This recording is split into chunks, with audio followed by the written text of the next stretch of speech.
sizlerle baharlık bir hırka modeliyle birlikteyim. Hırkaya baharlık diyorum aslında ama 4 mevsimde kullanabileceğiniz bir hırka. Ben kendim ördüğümü daha ziyade yaz aylarında kullandım. Aklıma da öyle kodladığım için sanırım öyle dedim.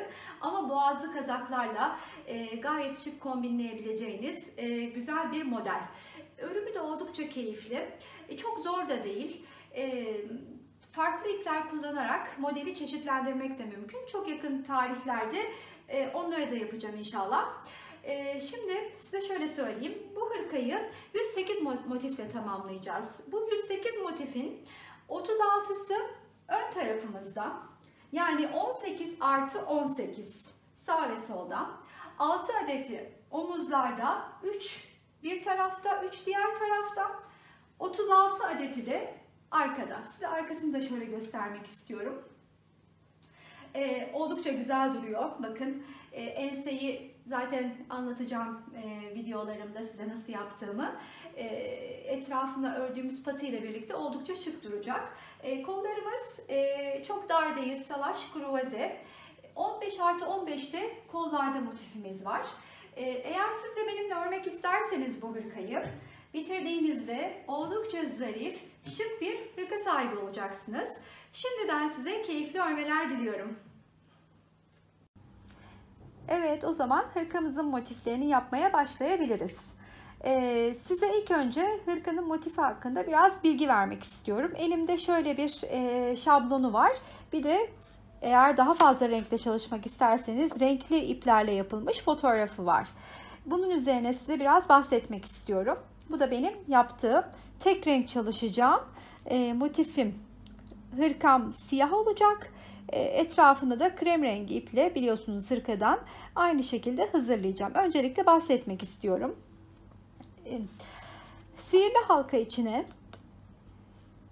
zincirle yükselerek üçlü gruplar halinde 4 adet grup hazırlayacağız. İkili trabzanlarla. Aralarda 3 zincirimiz olacak. Aralarda 3 zincirimiz olacak. Aynı hanım dilendi tekniğiyle fark olarak normalde arada köşede 2 zincir kullanırdım. Buradaki zincir sayımız bakın burada da göreceksiniz. 1, 2, 3 zincir sayımız olacak ilk başlarken. Daha sonrasında oluşan her yuvaya, her boşluğa, yuvaya ikili gruplar hazırlayacağız. Her bir grubumuzda 4 adet trabzanımız olacak. İkili trabzanlarımız olacak. Aralarda 3 zincirimiz. Sonra ortalarda, köşelerde 3 zincirimiz, aralarda 1 zincirle devam edeceğiz. Ama gruplarımızın her birisi 4'erli olacak. Daha sonra 3. sırayı hazırlarken de köşelerde ikili bademler hazırlayacağız. 3 grup halinde. Arada 3 zincirle. Ortalardaki zincir sayılarımız 5 olacak. Bu fotoğrafta gördüğünüz motifin son sırası yani pembeli olan kısım benim hırkamda birleştirme sıram olmuş olacak. Yani ben buraya kadar 3 sırayı siyahla hazırlayacağım. Son sırayı da krem rengiyle hazırlayıp o sırada da hırkamı birleştirmeye başlayacağım. Yani ekran görüntüsü de alabilirsiniz dilerseniz. Motifimiz bu. Motifin şablonu da bu.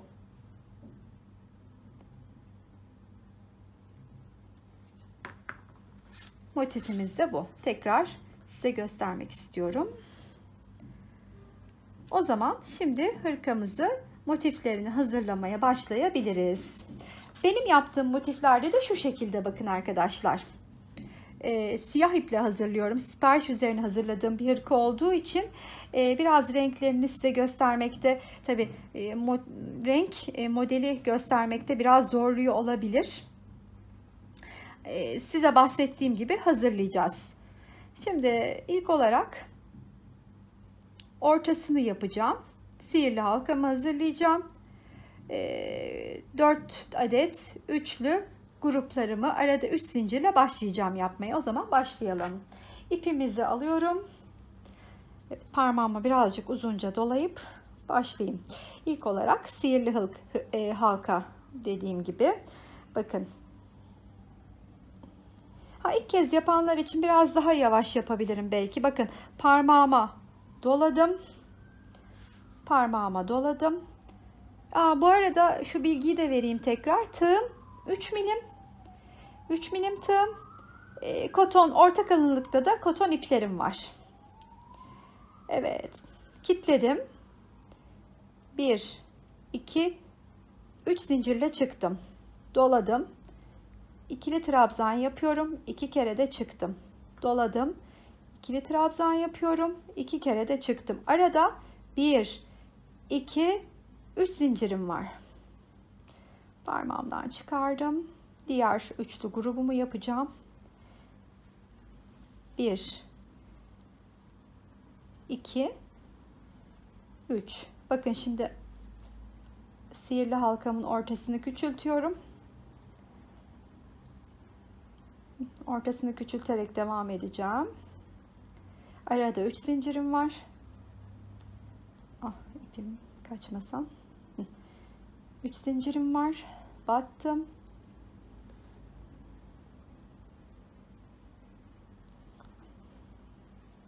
Bir, 2, 3.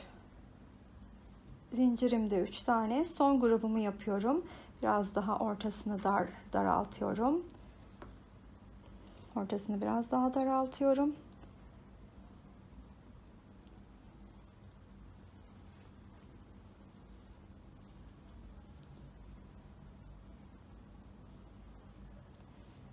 Üç zincirimi çektim. Başladım. Zincirle çıktım. İlk ayağımın, bacağımın üstüne batıp kilitliyorum.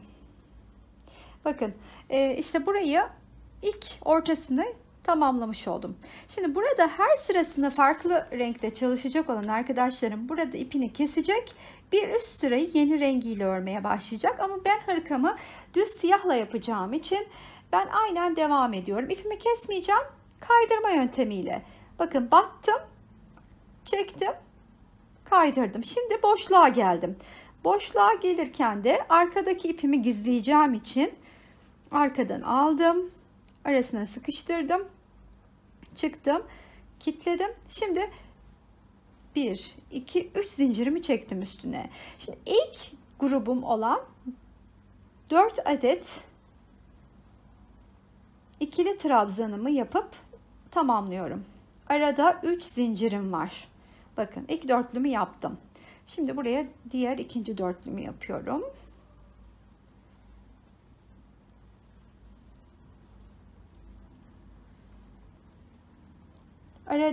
Ortada arada bir zincirim var. Bir zincirimi çektim. Diğer boşluğa arkadan ipimi yürütüyorum bu arada. Üstünü örerek devam ediyorum. Bunu şöyle de yapabiliriz. İsterseniz trabzanları yaparken dolayarak da gizleyebilirsiniz. Bir sonrakinde o şekilde göstereceğim. 1, 2, 3, 4. Arada 3 zincirim var. 1, 2, 3. 4 taneyi yapacağım. 3, 4. Şimdi ortada bir zincirim var. Doladım. Dörtlüyü yapıyorum. 2, 3, 4. Ben tek renk tercih ediyorum. Daha ağır, daha sade bir hırka oluyor. Bu motifi, şimdi bu 44 beden için hazırladığım bir hırkaydı. 42-44 beden için gördüğünüz hırka. Bu motifi daha sonra size farklı yöntemlerle büyütüp daha farklı hırka modelleri, benim Instagram sayfamda üzerimde gördüğünüz grili kremli hırka da aslında bu motifle hazırlandı. Orada motifi biraz daha büyüttüm. Trabzanları daha uzun çekerek size onu da göstereceğim yaparken. Şimdi bu daha farklı bir model. Biliyorsunuz göstermiştim. 42-44 beden için hazırladığım bir hırka. Kolları daha truvakar. Aradaki bir zinciri çektim. Başladığım yere kilitledim. Şimdi tabii gene 3. sırayı farklı iple çalışacak olan arkadaşlarım burada ipini kesecek. 3. sıraya başlayacak. Ben siyah ipimle örmeye devam ediyorum. Ne yapıyorum? İpimi kaydırıyorum. Bir yana battım. Çektim. Battım. Çektim. Battım. Çıkıyorum yukarıya. 1, 2, 3. Şimdi ilk 2 tane gruptan bademimi yapıyorum. Birlikte çektim. Arada hep 3 zincirim var. 1, 2, 3. Şimdi tığımda 2 ilmek var bakın. Bir kere çektim, tığımda 2 ilmek var. Bir daha doladım. Şu anda tığımda 3 ilmek var. Bakın üçünü birden çektim. Arada 3 zincir. Aynı işlemi tekrar yapıyorum. 1, 2, 3 ilmeğimi birden çekiyorum. Şimdi burada 1, 2, 3, 4, 5 zincirim var. Burada bir alt sıradaki tek zincir çektiğim yere batıp ipimi kitleyip tekrar 5 zincir 1, 2, 3, 4, 5. Aynısını tekrarlayacağız arkadaşlar. Sıra sonunda da isterseniz tekrar bu grupları yapıp bakın 1, 2, 3, ikinciyi yapıyorum. 2, 2, 1, 2, 3, üçüncüyle bu köşeyi de tamamlıyorum. Sıra sonuna kadar da iki köşeyi de aynı işlem yapıp tamamlıyorum.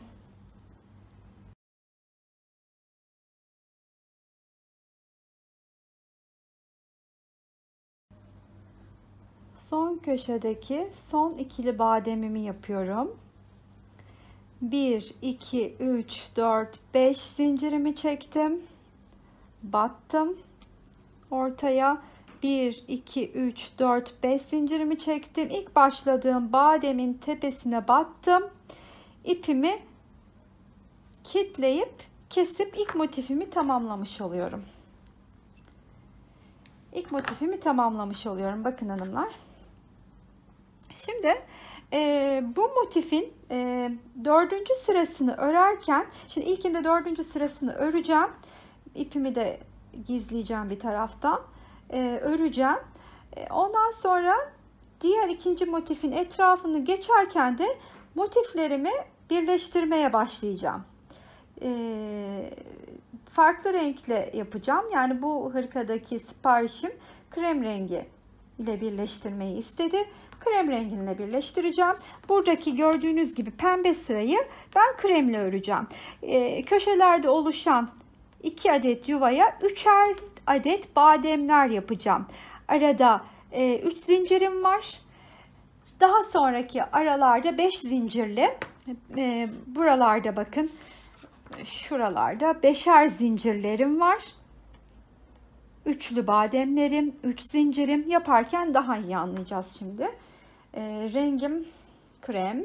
Dediğim gibi ipimi elime biraz fazlaca doluyorum. İlk olarak motifimin etrafını dönüyorum birleşme rengimle. Bakın. Battım. İpimi gizledim. İpimi kilitledim. 1, 2, 3 ile çıktım. İpimi doladım. bir kere daha doladım. Tüm ilmekleri beraberce çektim. Arada 3 zincirim var. 1, 2, 3. Diğer köşeye battım. 1, 2, 3. Bakın köşeyi tamamlamış oldum. 1, 2, 3, 4, 5 zincirimi çektim. Buradaki bir alttaki 5 zincirin ortasını bulup battım. Ortasını bulup battım. İpimi oraya sık iğne ile kilitliyorum. Tekrardan 1, 2, 3, 4, 5 zincirimi çekiyorum. Diğer alttaki 5'in ortasını bulup batıyorum. Kilitliyorum. 1, 2, 3, 4, 5. Diğer köşeye battım. Üçlü bademimi hazırlıyorum. 1 yaptım. 2, yaptım. Üçüncüyü battım, çıktım. İlmeğimde 4 adet ilmeği hep birlikte çektim. Arada 3 zincirim var. Diğer boşluğa batıyorum. İkinci üçlü bademimi hazırlıyorum. Tekrar 1, 2, 3, 4, 5. Bir alttaki beşlinin ortasını bulup batıyorum. Çıkıyorum. 1, 2, 3, 4, 5. Batıyorum. Diğer beşliye. Kilitliyorum. 1, 2, 3, 4, 5. Üçüncü köşenin üçlü bademiyle başlıyorum. Motifin tamamını bu şekilde tamamlıyorum.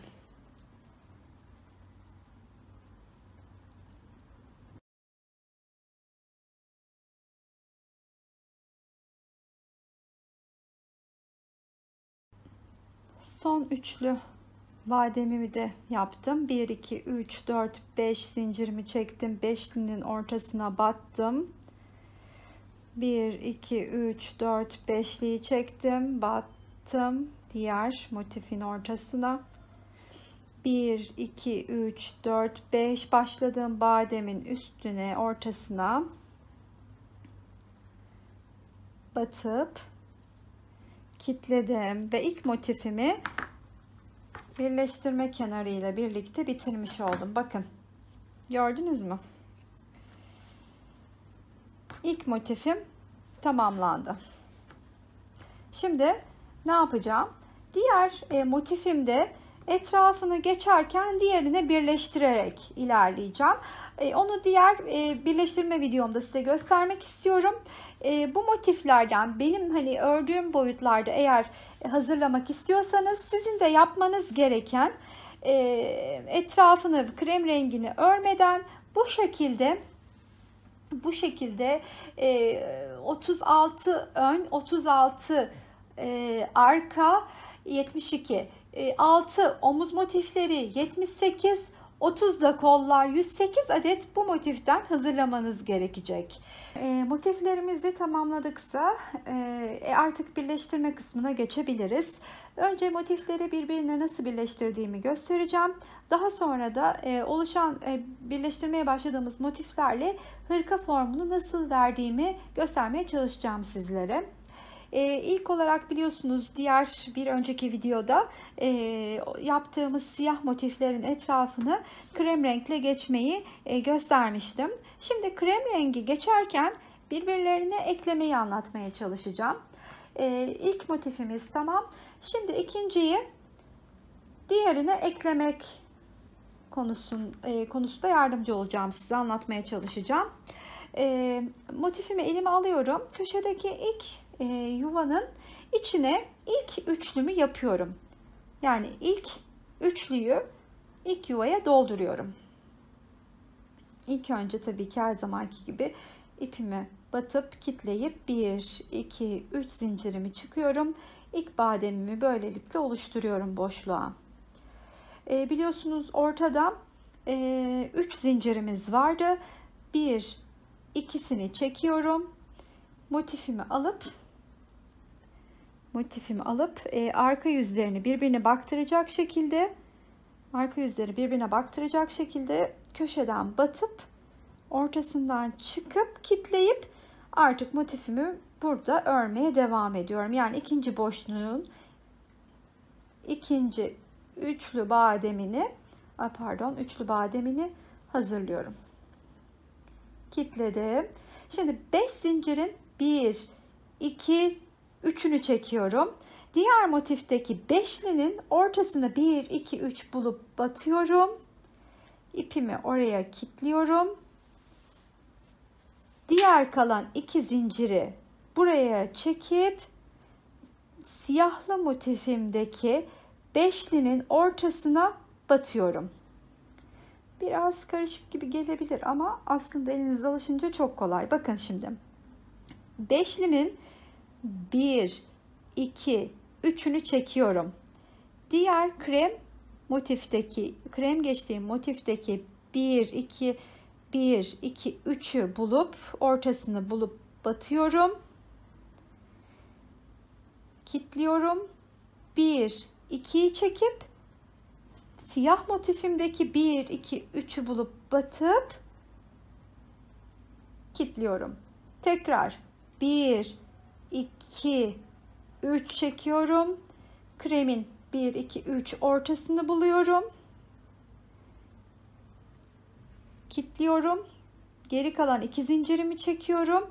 Artık köşeyi yapacağım. Yani yeni motifimdeki ilk üçlü bademimi yapacağım. 1, 2, 3. Tığımda var 4 zincir. Hepsini çektim. 1, 2 zincir. Ortadaki 3'ün ikisini çekiyorum. Diğer motifin ortasına batıp çıkıp kitleyip diğer boşluğun bademini örüyorum. Ve böylelikle iki motifin bir kenarını,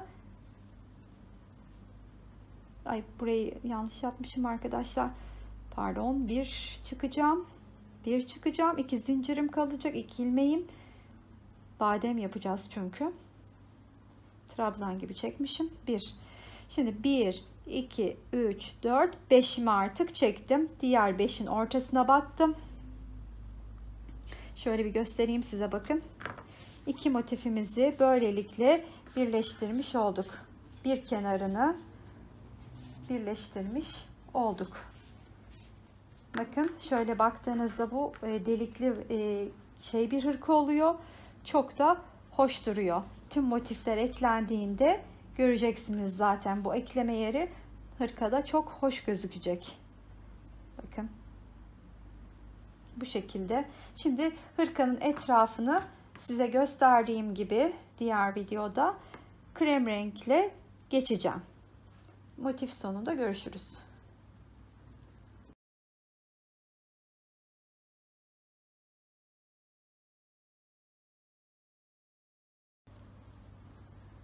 İki, 3, 4, 5 zinciri çektim. Battım. 1, 2, 3, 4, 5 zinciri çektim. Siyahlı zincirin ortasına alttaki motife battım. 1, 2, 3, 4, 5'i çekerek de başladığım bademin ortasına batıyorum. Ve kilitliyorum. Ve iki motifi birbirine böylelikle tutturmuş oldum. Bakın şimdi. Bakın. İki motifi birbirine eklemiş olduk. Şimdi ne yapacağım? Diğer motifimi, tabii arkada iplerimi gizleyeceğim. Diğer motifimi şuraya ekleyeceğim. Buradan size bunun bu köşesini ekleyeyim, göstereyim. Ondan sonra da diğer dördüncüyü eklerken köşe eklemeyi, yani köşedeki tutturmayı göstereceğim. Öncelikle ipimi arkadan önden arkaya alıyorum. Gizleyeyim. Sonrasında da gizlerim bunları. Şimdi size göstereyim nasıl. Şimdi artık bunu buraya ekleyeceğim için benim ilk batacağım yuva bu. Buradan bu köşeyi eklemeye başlayacağım. Bu yuvadan başlayacağım. İlk üçlümü ilk yuvaya, boşluğa yapayım bademimi. İpimi kilitledim. 1, 2, 3. 3'ü çıktım. İlk bademimi yaptım. Her zamanki gibi 3 zincirin ikisini çektim. Birleştireceğim yuvaya battım. İpimi çıktım. Kilitledim. Şimdi diğer yuvada sıra. Üçlüyü yaptım. 1 yapacağım. 1, 2, üçlü bademimi yaptım. Bakın. 1, 2, 3 zincirimi çektim. Beşlinin ortasına 3. yuvaya batıyorum. Kaldı 2 zincirim. 1, 2 çektim. Alttaki beşlinin ortasına batıyorum. Kilitliyorum. 1, 2, 3'ü çektim. Kremin ortasına battım. Geri kalan 2'mi çektim. Siyahın 3. zincirini ortasına batıyorum. 1, 2, 3'ümü çektim. Kremin ortasına battım. 1, 2 çektim. Artık köşedeki bademi yapıyorum. Böylelikle bunu da yaptıktan sonra bu motifin de bir kenarını birleştirmiş olacağım. 1, 2 zincirimi çektim. Boşluğa battım. Çektim. Kilitledim. Yuvaya üçlü bademimi yaptım. 1, 2, 3, 4, 5 zincirde sıra battım. Şimdi size göstereyim. Bakın. 3. motifi de birleştirmiş oldum. Şu şekilde göstereyim. Birazdan şurasını, 4.'yü buraya eklemeyi size anlatacağım. O zaman motifin sonunda görüşelim arkadaşlar.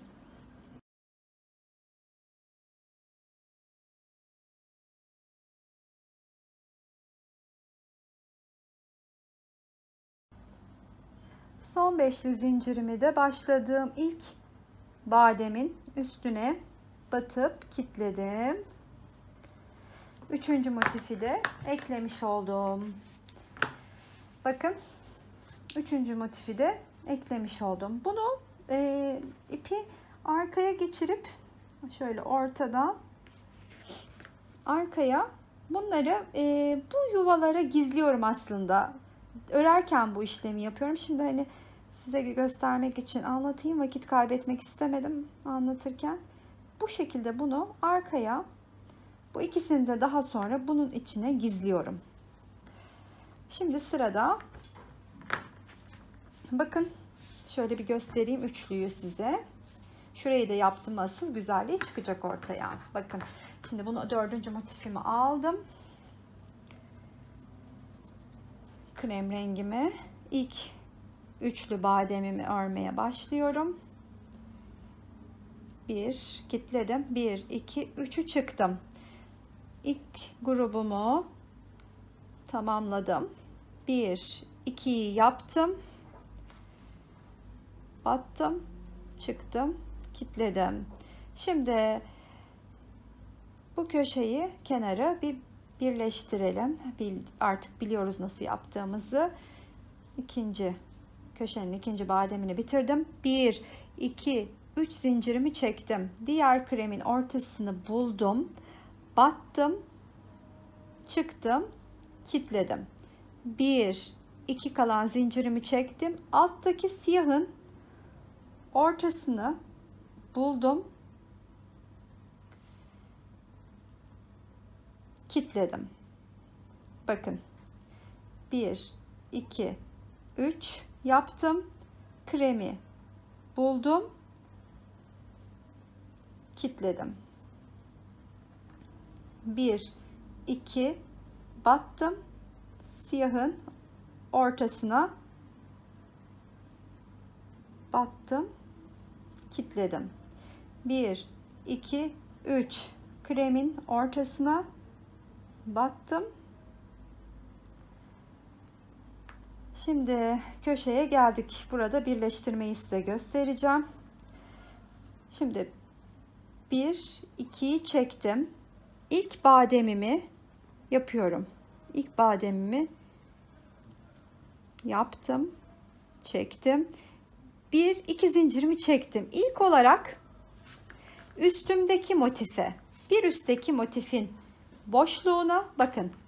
Onun boşluğuna, daha sonra da yanımdaki motifin boşluğuna batacağım. 1 buna battım. Çektim. 2 buna battım. Çektim ve kilitledim böyle. Şimdi diğer köşeyi yapacağım. Üçlü bademimi, yuvayı dolduracağım. 2. Ay gene ben burada trabzan mantığıyla gittim. Bir dakika pardon. Söktüm. Heh. Üçünü bir çıkacağım çünkü. 4 ilmekle. 4 ilmekle. 1, 2. Şimdi bu köşeyi de birleşmeye devam ettiğim için 3. Kremde buldum, ortasını battım. 1, 2. Siyahta buldum ortasını. Battım. Size şu ortayı göstermek istiyorum şu anda. Nasıl yaptığımızı. Bakın. Şuraya bakın. Göstermek istediğim kısım şu tam ortası. Tam ortası. Bakın gördünüz mü? Şu şekilde ortayı oluşturmuş oldum. Şimdi bu köşeyi kenarı birleştireceğim. Motifin etrafını geçeceğim ve dördünü birbirine eklemiş olacağım. Motif sonunda görüşürüz.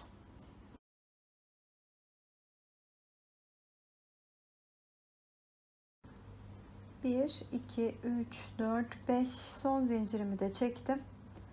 Başladım. Bademimin üstüne battım. Çektim. Kilitledim. 4 motifi birbirine böylelikle eklemiş oldum. Bakın. 4 motifimiz birbirine eklenmiş oldu.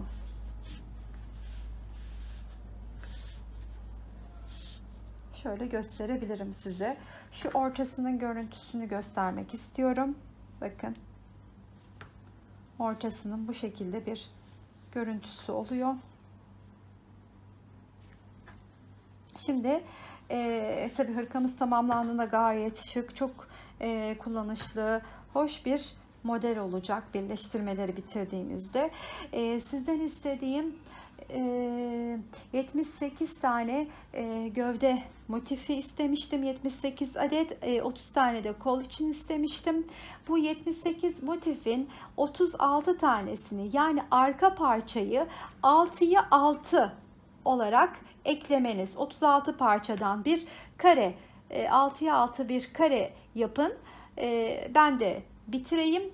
Ondan sonra ense, yani omuz motiflerini eklerken buluşalım arkadaşlar. Hırkamızın 6'ya 6 36 parçalı arka tarafını tamamladık. Şimdi sıra hırkanın ön yüzünü birleştirmekte. Bunun için ilk olarak omuz motiflerinden başlayacağız. Birleştirdiğim parçanın ters arka yüzünü kendime doğru çevirdim. Şimdi birazdan sağ ve sol olmak üzere üçer parçalı omuz motiflerini birleştireceğim. İlk olarak sağ tarafımdaki birinci motifi, ikinciyi ve üçüncüyü, daha sonra ense boşluğunu bırakacağım. Yani ortasını birleştirmeyeceğim. Diğer tarafın 1, 2 ve 3. motiflerini birleştirmeye başlayacağım. İlk olarak ilk motifimizin köşesine üçlü bademimi yapacağım.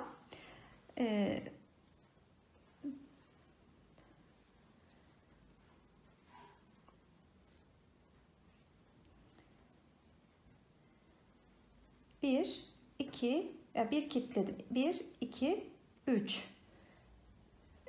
Bademlerde ilk başlarken zincirimle çıkıyorum. Diğer iki bacağı trabzanla oluşturacağım. Arkadan ipimi dolamamın sebebi gizlemek istiyor oluşum ipimi. 1. İlk bademde tığımda 3 zincir olacak. Hepsini birlikte çekeceğim.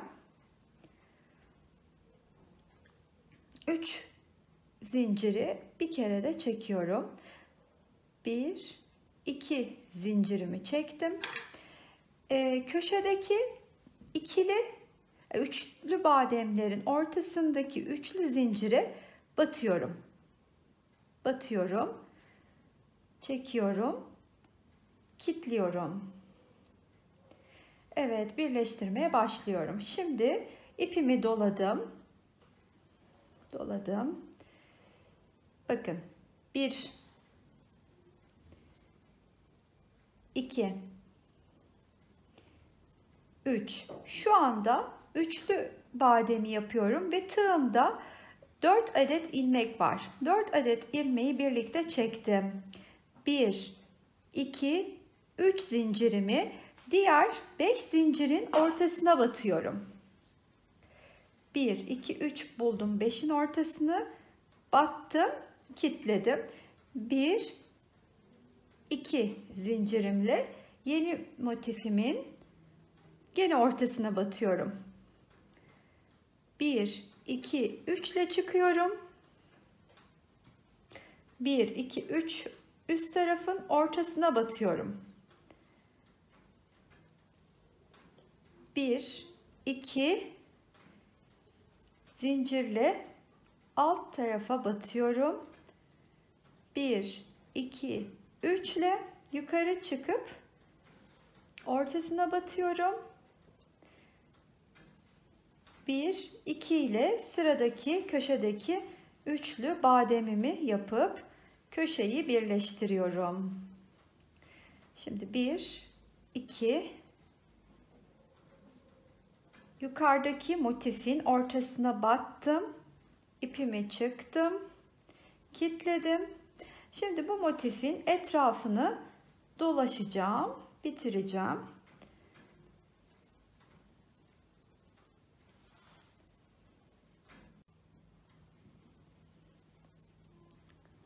Beş adet zincirimi çekiyorum sonuncu. İlk yaptığım bademin tam tepesine batıyorum. Çekiyorum. İpimi oraya kilitleyip kesiyorum.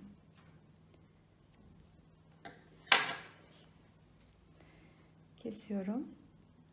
Sonra ipimi arkaya alıp saklayacağım. Sıradaki işlemlerde yandaki motifi, bir yanındaki motifini buraya ekleyeceğim. Bir yanındakini. Daha sonra da üçüncü motifi ekleyeceğim. Diğer tarafı birleştirmeye başlayacağım ve orada da ense boşluğunu oluşturacağım V şeklinde. O zaman sıradaki motif için şurada köşeyi tekrar bir göstermek istiyorum size nasıl eklediğimi.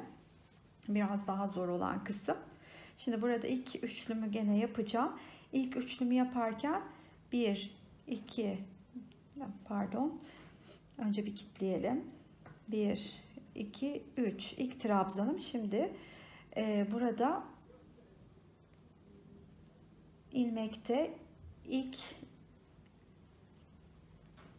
trabzan yerine üçlü zincirle çıktığımız için tığımda 3 ilmeğim var. Üçünü birden çektim. 1 2 zincirimi çektim. Bakın eklemeye buradan başlıyorum. Yeni eklediğim motifin alt köşesinden, şuradan başlıyorum. Alt köşesinden. Şimdi oraya batacağım. Çıktım. Kilitledim. Üçlümü yapıyorum. Bu sefer tığımda 4 zincirim olacak. 4'ünü bir çekeceğim. 1 2 3 zincirle çıktım. Karşıdaki kremin ortasını buluyorum. 1 2 3 ortaya battım. Çıktım. Sık iğne tekniğiyle de kilitliyorum.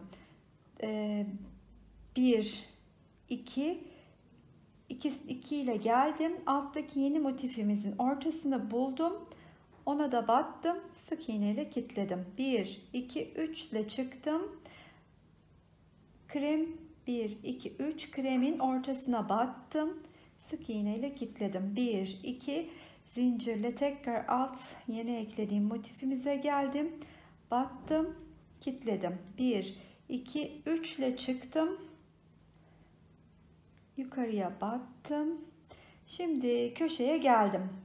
İlk önce 2 zincirle aşağı geliyorum. İlk bademimi yapıyorum. 1 2 3 tığımda 4 ilmek. Hepsini çektim. 1 2 zincirim. İlk olarak sağımda az evvel eklediğim motifin köşesiyle üst taraftaki ekleyeceğim olan motifin ortasına batacağım. Şu şekilde iki tarafa kilitleyeceğim. O zaman sırasıyla ilk olarak sağdaki motife battım, çektim. İkinci olarak üstteki motifin köşesine battım, çektim, kilitledim. Şimdi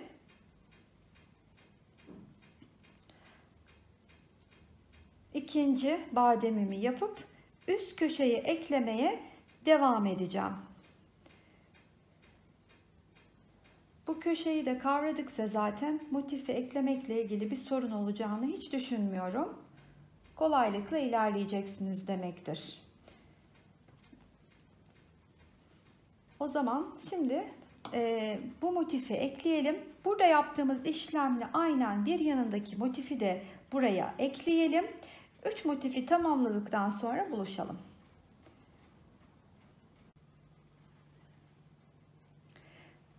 Son beşli zinciri çekip ilk bademe batarak sağ tarafın ilk üçlü omuz motifini tamamlamış oluyorum. Şimdi sol tarafın üçlü omuz motifini oluşturacağım. Bakın hanımlar, üçlüyü ilk bu şekilde tamamladım. Şimdi yeni motifimi buraya birleştirirken buradan başlayacağım. Bu köşeyi yandaki motife bitiştirmeyerek, eklemeyerek, birleştirmeyerek ense boşluğundaki V şeklini oluşturmuş olacağım. Yani bakın, yeni motifi elime alıyorum.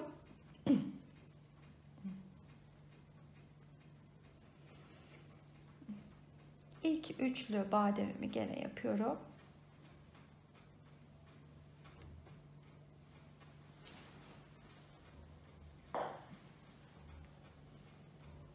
Yapıyorum. 2 zincirimi çektim. Bakın, şuraya üstteki motifin ortasına batıyorum. Çekip kilitliyorum. Yandaki üçlü bademimi yapmaya başlıyorum. Üst kenarını motifin birleştirmiş olacağım böylelikle. 1, 2, 3 zincirle yukarının ortasını bulup battım. Sık iğne ile kilitledim. 2 zincirle tekrar aşağıya geldim. Ortasını bulup battım. Sık iğne ile kilitledim. İşte şuradaki boşluğu, burayı da öreceğim. Ortayı birleştirmeyerek oluşturacağım. Motifin sonunda o kısmını görelim.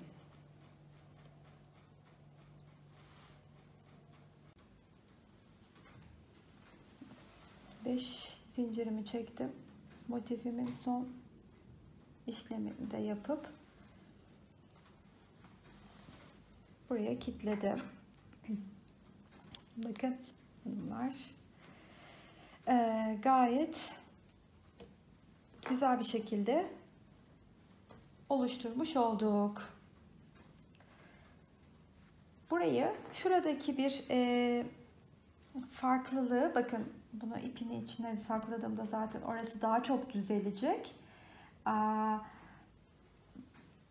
Hırka bitip de etrafını, patını oluşturduğumuzda dolaşırken şuradaki V'yi tam olarak oluşturacağız. Daha düzgün bir şekilde şeklini oluşturacağız. Şimdi diğer iki motifi de bu şekilde birleştirip omuz motiflerinin işlemini tamamlamış olacağım. Yani 2 de sol tarafa, 3 sağda, 3 solda olmak üzere omuz motifi bitecek. Daha sonrasında da aşağı doğru motifleri birleştirirken kol evimizi oluşturacağız. Kolların yapımına başlayacağız. Şimdi ikinci motifimi birleştireceğim. Daha sonra diğer motifi birleştireceğim. Bitiminde işlemi tamamlamış olacağım. Her iki motifi de ekledikten sonra omuz işlemlerini bitirmiş olacağız. Diğer işlemlere başlayacağız. O vakit işlem sonunda görüşelim.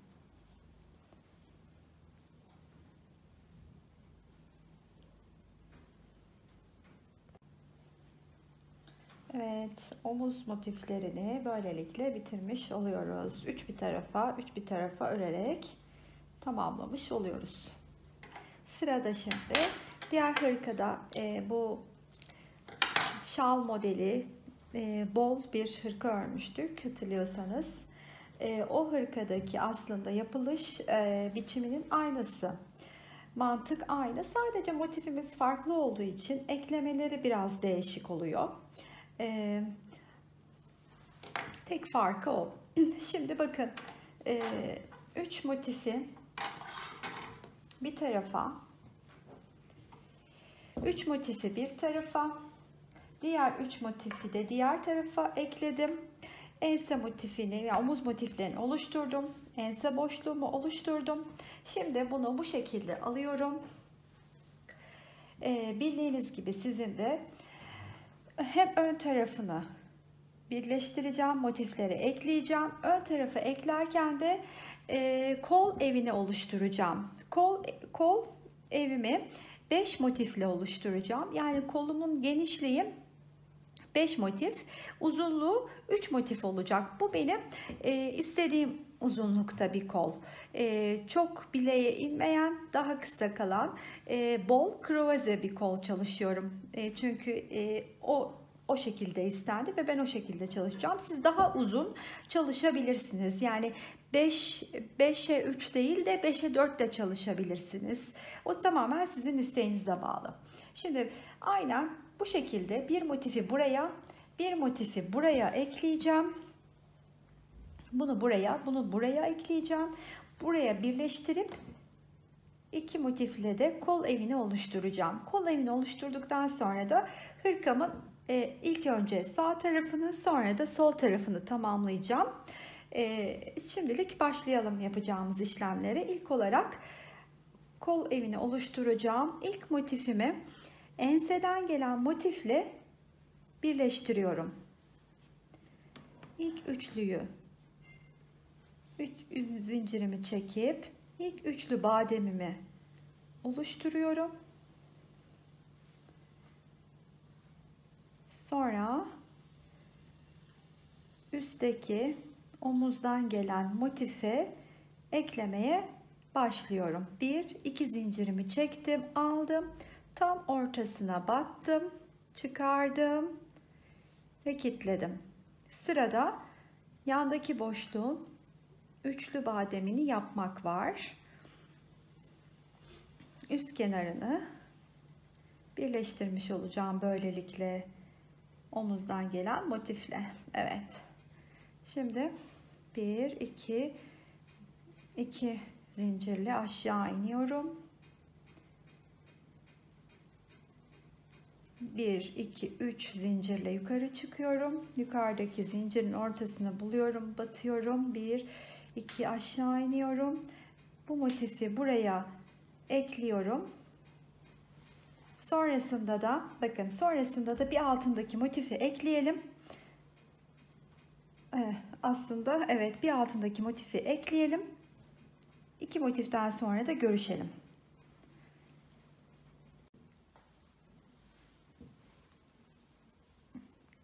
Motifin eklemesini de yaptım. Şimdi diğer motifle kol evini oluşturacağız. Bakın ense motifinden aşağı geldim. 2 önden 2 arkadan bir ense motifiyle birlikte şuralarından tutturacağım. Diğer motifi eklerken şu şekilde kol evini oluşturacağım. Bakın 1 2 3 4 5 motifle oluşturacağız. Arkadan 2 ense, 2 de önden 5 motifle kol evini oluşturuyorum. Şimdi ilk eklemeyi şu şekilde yapacağım. Motifimi şöyle tutturacağım. Bunu buradan ekleyeceğim.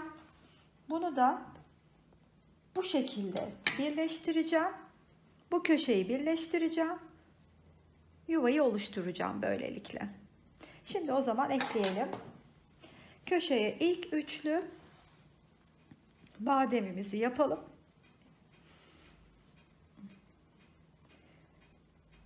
Bir, iki, üç zincirimle çıktım.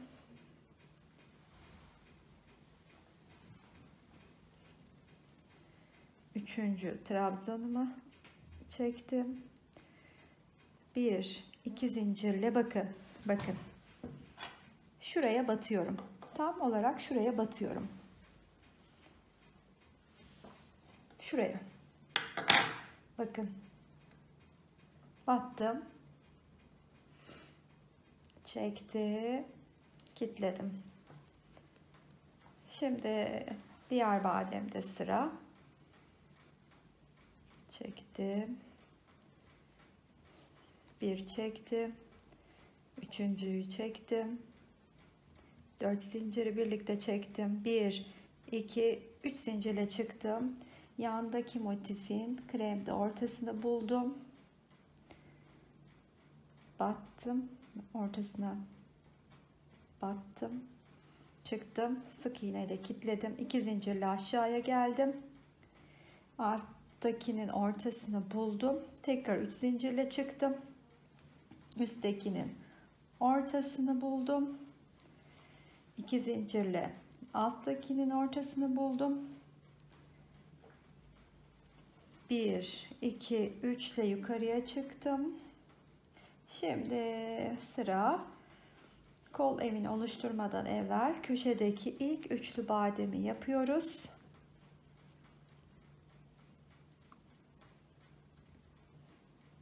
Çektik, 2 zincirimizi de çektik. Şimdi arkadaki motifin ortası, battım,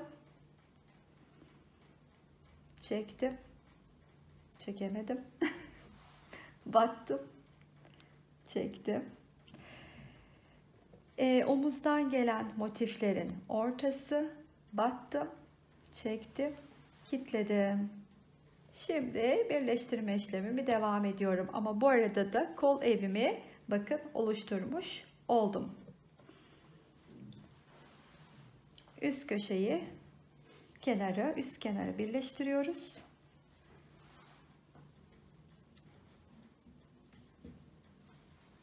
Bir, iki, üç. Yukarıya çıktım. 1 2. Aşağıya indim. 1 2 3 yukarıya çıktım. Yani yukarıya çıkarken 3 zincirle, 1 2 aşağıya inerken 2 zincirle indim. 1 2 3 ile çıktım. 1 2 ile indim. Köşede ilk üçlü bademini yapıyorum. 1 2 zincirle köşeye battım. Evet, üst kenarı da birleştirmiş oldum böylelikle. Birleştirmiş oldum. Şimdi motifi etrafına geçtim mi bu sağ tarafımın, tabii hırkanın solu aslında ama bana göre sağ tarafının kol evini oluşturmuş olacağım. Sonra diğer tarafın kol evini oluşturalım. Daha sonra da ön, sağlı ve sollu parçaları artık birleştirelim. O zaman burayı bitirelim. Tekrar görüşelim. Evet. Bu motifle birlikte köşeyi sağ kenarın ilkini oluşturdum. Bakın. Şimdi aynı işlemi bu işlemin aynısını diğer tarafta uygulayacağım. Diğer tarafa uygulayacağım. Yine 2 tane motifi ekleyeceğim. Aynı burada yaptığım gibi bu 2 motifi ekleyeceğim. Sonra 3. motifi eklerken kol evimi oluşturacağım. O zaman ilk motifi eklemeye başlayalım. Hatta ikinciyi de ekleyelim.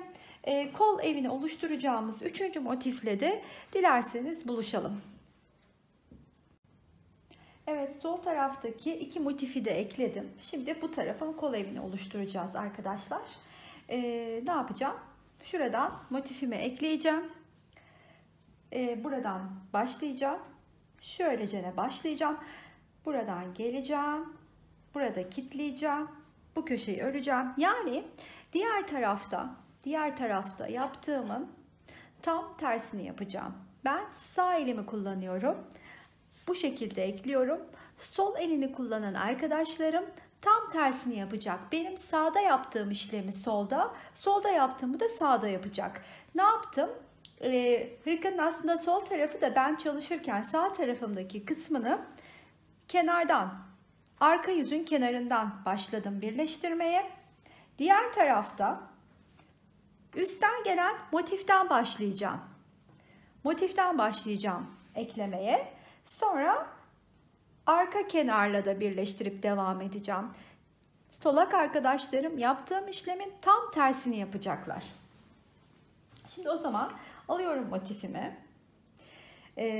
İlk köşesini üçlü bademimi yapıyorum.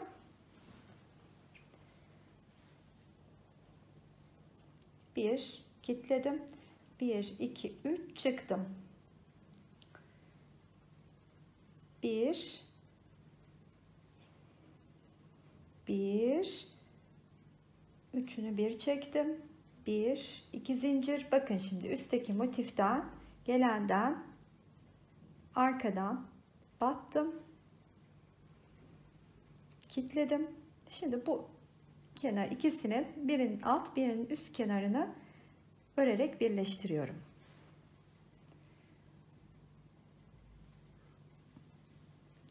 İkinci grup üçlü bademimi yapıyorum. 1, 2, 3 ile çıktım. Üst kenarı tutturdum. 1, 2 zincirle aşağı indim. Ortasını buldum. Battım. Sık iğneyle kilitledim. 1, 2, 3 ile çıktım. Üstün ortasını buldum. Battım. 1, 2 ile aşağı indim. 1, 2, 3 ile çıktım. Ortasını buldum. Battım. 1, 2 ile aşağı iniyorum. Köşedeki bademi yapıyorum. Şimdi kol evini oluşturacağım bölüme geldim. 2 zincirimi çektim. Bakın arkadaşlar, ilk olarak üstteki köşenin ortasına battım. Battım, çektim. Şimdi bakın ne yaptım? Şu motifin, arka taraftaki motifin orta köşesine battım, çektim. İpimi kilitledim ve ikinci üçlüyü yaparak arka kenarla ön kenarı birbirine birleştireceğim. 2, 3 çektim. Arkadaki kremin 1, 2, 3'ünü buldum ortasını. 1, 2 ile aşağı iniyorum. Ve hırkanın iki tarafta da kol evini oluşturmuş oluyorum. Arkadaşlar, bu motifler küçük çalıştım. Biraz ebatlarını küçük düşürdüm. Daha bol, daha şal şeklinde bir hırka yaptım. Bu hırkanın krem grisini bir tık daha büyük motiflerle çalışıp kendime yazlık üstü oturan bir hırka çalışmıştım. Benim Instagram sayfamda bu hırkayı üzerimde görmeniz mümkün. O tarz bir hırkayı ilerleyen haftalarda size onu da göstereceğim. Bu motifleri daha büyük düşüreceğiz. Ve o motiflerle 3'e 3 değil 2'ye 2 çalışacağız. Gerçekten çok şık oluyor. Yani bu motifleri değerlendirerek yazlık hırkalar yapmamız da mümkün. Kullandığım ipleri zaten biliyorsunuz. Orta kalınlıkta koton ipler kullanıyorum. İplerimden aşırı memnunum. Hassas yıkamada, uygun deterjanlarla yıkandığında hiçbir şekilde yıpranma, bozulma olmuyor hırkalarımızda, battaniyelerde. Yani yaptığımız her ürün için kullandığım iplerimden gerçekten çok memnunum.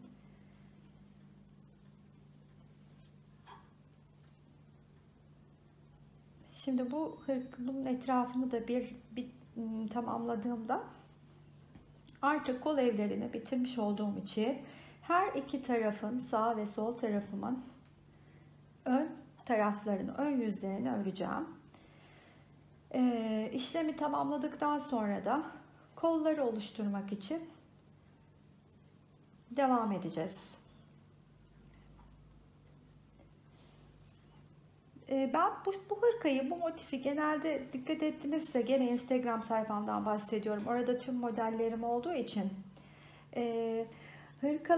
bu hırkalarda hep iki renk çalıştım.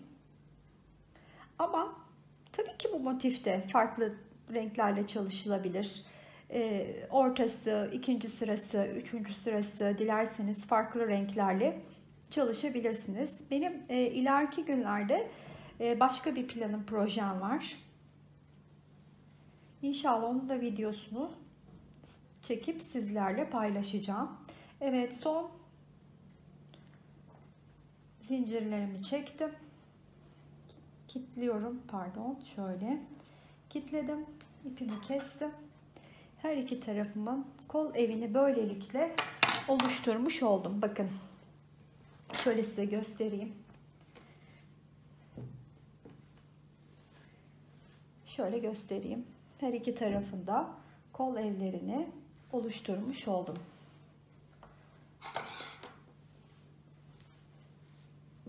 Şimdi ne yapacağız? Bakın omuzdan gelen motiflerimiz üçerli, enlerinde 3 sıra sağda, 3 sıra solda 36 tane motifi sağ taraf ve sol tarafa ekleyeceğiz. Ön motifleri de tamamlamış olacağız böylelikle. Daha sonrasındaki aşamamızda kolun motiflerini birleştirmek olacak. Öyleyse hırkamızın ön motiflerini tamamlayıp kol evinde buluşuyoruz. Hırkanın iki tarafının da ön yüzünü ekledik. Ben ekledim. Umarım siz de eklemişsinizdir. Şimdi kolları oluşturmaya devam edeceğiz. Ben kollarımdan birini de ekleyip hatta etrafını da geçtim. Şimdi diğer kolu eklerken hem kolu nasıl oluşturduğumu hem de etrafını, hırkamın patını nasıl hazırladığımı size göstereceğim. Öncelikle şöyle size yakından bir kenarını nasıl yaptığımı göstermek istiyorum. Ortadaki şu bademlerle uyumlu olması açısından böyle bir kenarla geçtim etrafını. Bir bütünlük yakaladım hırkamda. Kol evime 5 adet motifi 3 sıra halinde toplamda 15 adeti ekleyip kolumun etrafını da geçerek bir tarafını bitirmiş oldum. Sıra diğer kolu yaparken hem size nasıl yaptığımı göstereceğim hem de diğer kolumu da tamamlamış olacağım. 15 adet hazırladığım motifim eklenmek üzere bekliyor. Şimdi hırkamı çeviriyorum. Kol evini kendime doğru. İlk 5 motifi yan yana ekleyeceğim. Ekleme kenar ipimi alıyorum. İplerim orta kalınlıkta koton ipler. 3 milim tığla örüyorum. Biliyorsunuz siz de zaten diğer ilk videolardan. Şimdi aldım ilk motifimi ve kol evimin ilk motifini eklemeye başlıyorum. Ekleyeceğim yer şöyle buradan başlayacağım, buraya ekleyeceğim. Böylelikle ilkini tamamlamış olacağım. O zaman başlıyoruz. İlk 3 trabzanlı bademimi oluşturuyorum. Kilitledim. 1 2 3. Bir kere doladım. Arkadan da alıyorum biliyorsunuz gizlediğim için. Çıktım. Bir kere çektim. Bekliyorum. Doladım. Arkadaki ipimi de doladım gizlemek adına. Çektim. Bu sefer biliyorsunuz her zaman ilk trabzanımız zincirlerden olduğu için tığımda 3 ilmek var. Üçünü birlikte çıktım. Arada 3 zincirim vardı. Bunun 2 adetini çekiyorum. Şimdi artık birleşmek üzere kol evine gidiyoruz. İlk motifim, ekleyeceğim ilk motifimin ortasına batıyorum. çıkıyorum, kilitliyorum. İpimi doladım. Sırada diğer 3 trabzandan oluşan bademimi yapmakta. Şu anda tığımda gördüğünüz üzere 4 adet ilmek var. 4'ünü bir çektim. Kilitledim. 1, 2, 3 zincirle yukarı çıktım. Ortayı buldum. Battım. Kilitledim. 1, 2 zincirle aşağı indim. Siyah motifimde ortayı buldum. Battım. Kilitledim. 1, 2, 3 bademle, 3 zincirle yukarı çıktım. Zincirin ortasına battım yukarıdaki. 2 ile aşağıya geri dönüyorum. Ortasına batacağım. Battım. Kilitledim. 2 zincirimi çektim. Pardon, burada 3 zincir. Aşağı inerken 2 zincir. Yukarı çıkarken 3 zincir. Şimdi aşağı iniyorum 2 zincirimle. Bu sefer köşedeki boşluğa 3 trabzanlı bademimin ilkini yapıyorum. Pardon. Bir tane daha var çünkü. Yaptım. Çektim. 2 zincirimi de üste çıktım. Boşluğa. İşte burada koltuk altındayız. Bakın hanımlar. Şimdi koltuk altında ilk gelen şu boşluğa batıyorum. Battım. Çektim. Kilitledim. Şimdi yanındaki boşluğun üçlü bademini yapıyorum. Artık şimdi bu ilk motif olduğu için etrafını bildiğimiz işlemle devam edeceğim. Etrafını geçtikten sonra da diğer motifleri ekleyeceğim.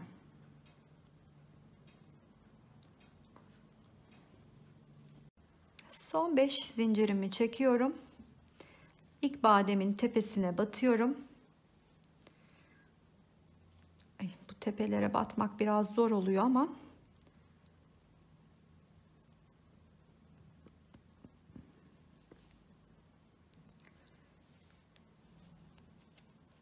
evet. İpimi kestim. Arkadan içe doğru alıp saklıyorum. Şimdi burada vakit kaybetmeyelim. Şöyle ben yapayım. Daha sonra onu içeri alacağım. Diğer ikinci motifi göstermek istiyorum. Şimdi ikinci motifimi de şöyle şu şekilde bakın şuradan tutturacağım. Bu şekilde birleştireceğim. 3'ü de 4'ü de 5'i de aynı. 5'te bir tık farklılık var. Çünkü 5'te koltuk altını ekleyeceğim için orada göstereceğim bir şey var. Şimdi bunu bu şekilde şurayı da köşeyi de size tekrar göstereyim. Ondan sonraki motifleri ekleyelim. Şimdi bunu aynı şekilde baştan doladım. Arkadan da aldım. Evet. İpimizi gizleyerek gidiyoruz. Bu çok güzel oluyor. 2 kere çektim. Evet, geldim. Hırkadaki, kol evindeki motifin köşesine battım. Geçirdim. Kilitledim. Yandaki boşluğa üçlü bademimi örüyorum. Şimdi 1, 2, 3 ile çıktık. Geldik, ortayı bulduk. Battık.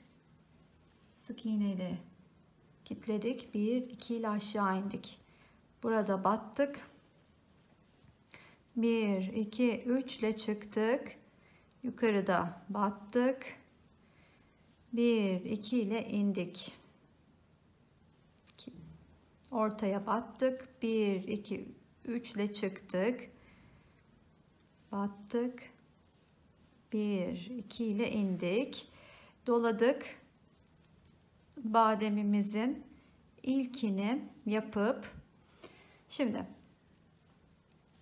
2 zincirimizi çektik. İlk olarak kol evindeki üstteki motifin ortasına, daha sonra biraz önce eklediğim motifin ortasına, ben bunu buradan geçireceğim.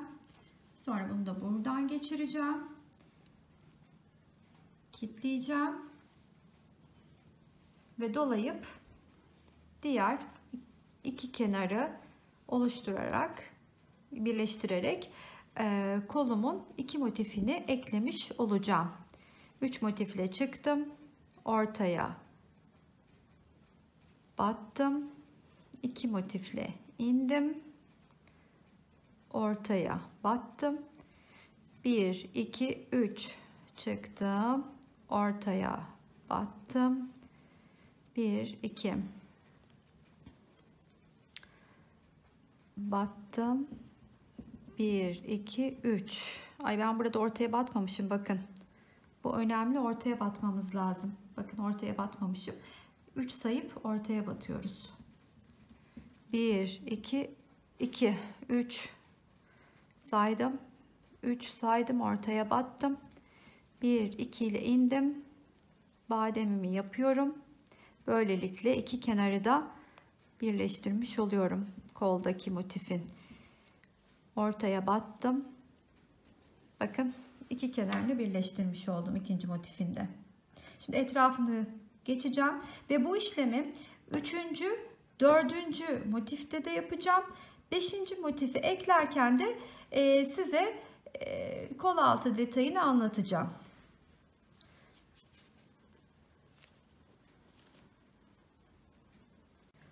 Kol evine ilk 4 motifi ekledik. Sıra sonuncu motifte. Sonuncu motifi eklerken kol evine eklediğimiz ilk motifin köşesinden başlayacağız. Koltuk altına geleceğiz. Koltuk altında eklediğimiz ilk motifin köşesiyle kol evindeki arkadaki motifin köşesinden birleştirip koltuk altını oluşturacağız. Daha sonrasında koltuk altından oluşturduktan sonra kenarları birleştirip, 3 kenarı birleştirip kol evinin ilk sırasını oluşturmuş olacağız. O zaman şimdi başlıyoruz. Motifin köşesine ilk üçlü bademi hazırlamaya. İpimi doladım, battım, kilitledim. 1 2 3 zincirle çıktım, doladım. Arkadan da ipimi doladım. Tığımda 3 zincirim var. 3 ilmeğim var. Üçünü birden çektim. İlk bademimi yaptım. 2 zincirimi çektim.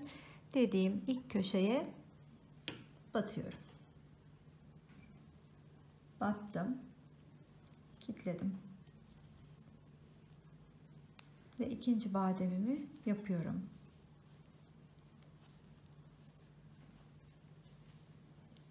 Yaptım. 1 2 3 zincirimi çekiyorum. Ortayı bulup batıyorum. 2 zincirle aşağı iniyorum. Ortayı bulup batıyorum. 3 zincirle yukarı çıkıyorum. Tekrardan yukarıda ortayı bulup batıyorum.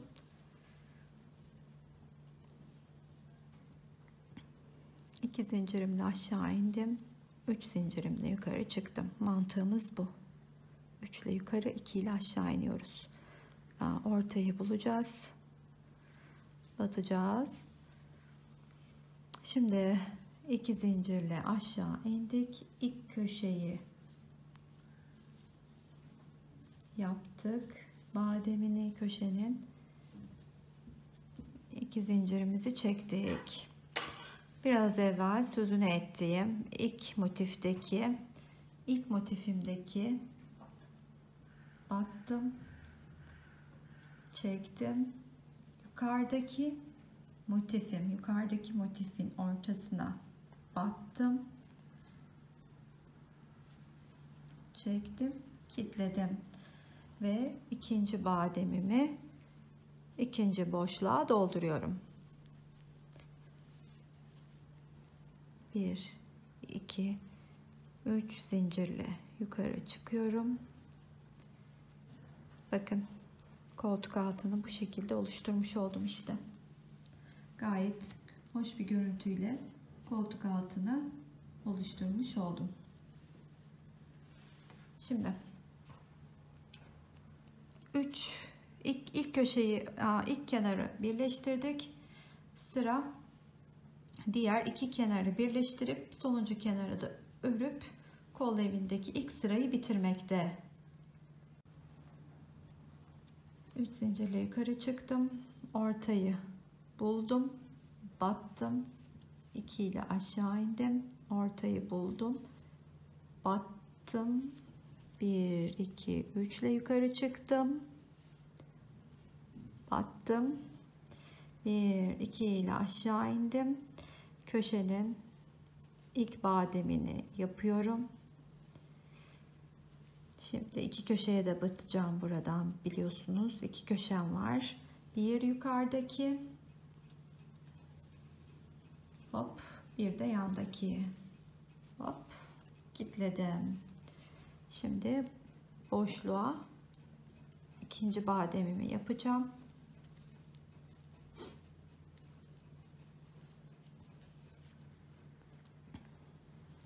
Kilitledim. 2, 3 ile hemen kenara birleşmeye devam ediyorum. 2 ile aşağı iniyorum. 2 ile aşağı indim. Ortayı buldum. Bulamadım. Şimdi buldum. Evet. 1, 2, 3 ile yukarı çıktım. Ortayı buldum. 2 ile aşağı indim. 1, 2, 3 battım. 1, 2, evet, köşeye geldim gene. Artık son köşedeki bademleri dolduruyorum. 1, 2, 3 zincirim var. Ay pardon. 2 zincirim. Battım. Son bademimi de yapıyorum. 1, 2, 3, 4, 5 zincirimle ortayı bulup batıyorum. 1, 2, 3, 4, 5 zincirimle tekrardan ortayı buluyorum.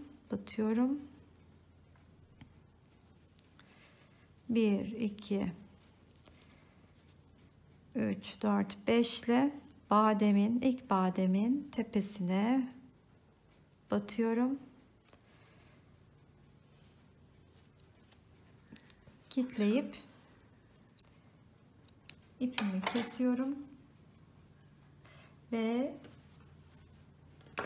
kol evinin ilk sırasını oluşturmuş oluyoruz. Bakın hanımlar, kol evinin ilk beşli motifini birleştirmiş oluyoruz. Şimdi aynı işlemi iki kere daha tekrarlayacağız. 10 motifimiz kaldı geriye. 5 5 2 kere daha tekrarlayacağız.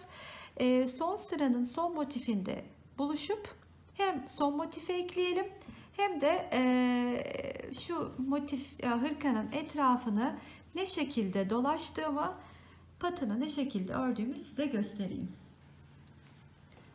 Evet, sıradaki motifleri eklemeye başlayabiliriz. Son motifimizi ekleyeceğiz ve kolumuzu tamamlayacağız. Son motifin köşesinin üçlü bademini yapıyorum. 3 ilmeği birden çekip 2 kere zincirimi çekiyorum. Bakın şimdi son motifin yeri belli zaten. Bu köşeden başlayacağım. Böylece ne ekleyeceğim ve son motifi tamamlamış olacağım. Evet.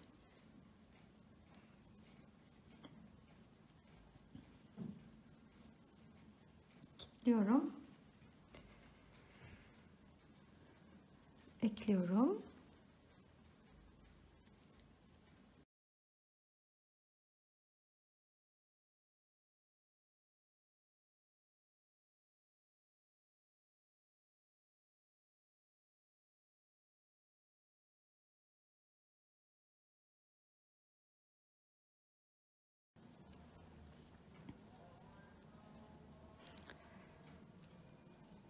Evet, son köşeleri de birleştirdim. Artık motifin son kenarını öreceğim. Buradan sonra da motifimin etrafını dolaşacağım. Hırkanın kenarına pat öreceğim. Şimdi ortayı bulup batıyorum. Bir saniye. Şimdi oldu. 1, 2, 3, 4, 5 son zincirimi de çektim. Bademin tepesine battım. Evet, kilitledim. Şimdi burada ipimi kesmeyeceğim. Aynı oradan devam edeceğim etrafını. Bakın şimdi kolunu tamamladık hırkanın. Her iki kolu da tamamlandı. Diğerinin etrafını da geçmiştim zaten. Hırkanın kolu tamamlandı. Etrafını ve kolun çevresini şu şekilde bademlerle dolaşacağım. Çünkü istiyorum ki hani önceden de söz ettiğim gibi şu ortadaki bademlerle kenarı uyum içinde olsun istiyorum. Ve bunu uygun gördüm kenar olarak. Şimdi çok basit aslında, bakın. Hırkanın etrafını da aynı bu şekilde geçeceksiniz siz de. Benim yaptığım bademlerle. Şimdi 1, 2, 3 zincirle yukarı çıkıyorum. Hemen onun yani ördüğüm zincirin şu dibinden yanına 3 adet daha bacak çıkartıp hepsini bir topluyorum. Bir saniye, tığ kaçırdık. Hepsini bir topluyorum. Kilitliyorum ve hemen onun yatırdığımda denk geldiği yere batıyorum ve kilitliyorum. Kilitlediğim yerden tekrar 3 zincirle yukarı çıkıyorum. İpi doluyorum. Şurada yatırdığım yerle kilitlediğim yerdeki oluşan açıya batıyorum. Ve o açıya 3 bacağı, yani badem yapabilmek için ilmekleri, 3 bacağın ilmeğini başta çıktığım 3 zincirle birlikte 4 ilmeğim oluyor. Birlikte toplayıp kilitliyorum. Tekrar yatırıyorum. Yatırdığımda denk düşen yere kilitliyorum. 1, 2, 3 kere çıkıyorum. İpimi doluyorum. Oluşan boşluğa 3 adet bacak hep birlikte toplamak üzere yapıyorum. Yani zincir tığımda 4 adet ilmek oluyor. Hepsini bir çekiyorum. Kilitliyorum. Yatırdığımda denk düşen yere batıyorum. Kilitliyorum. 1, 2, 3, 4 boşluğa 3 adet bacak. Hepsini birlikte çekiyoruz, kilitliyoruz, yatırıyoruz. Yatırdığımızda denk düşen yere bakın bu şekilde hırkamızın kenarını geçiyoruz. Bir iki kere daha birlikte yapalım. İyice ne anlayabilmeniz açısından. Oluşan boşluğa tam şuraya batıyorum. 3 taneyi topluyorum. Zincirimin yanına 4 ilmeğimi birlikte çekiyorum. Evet. Nereye denk düşüyorsa yattığında 1, 2, 3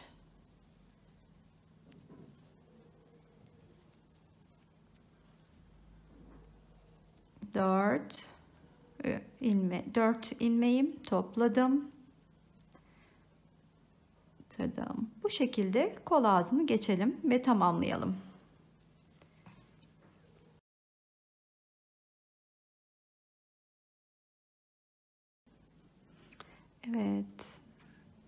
Sonuncu bademimizi de yaptım.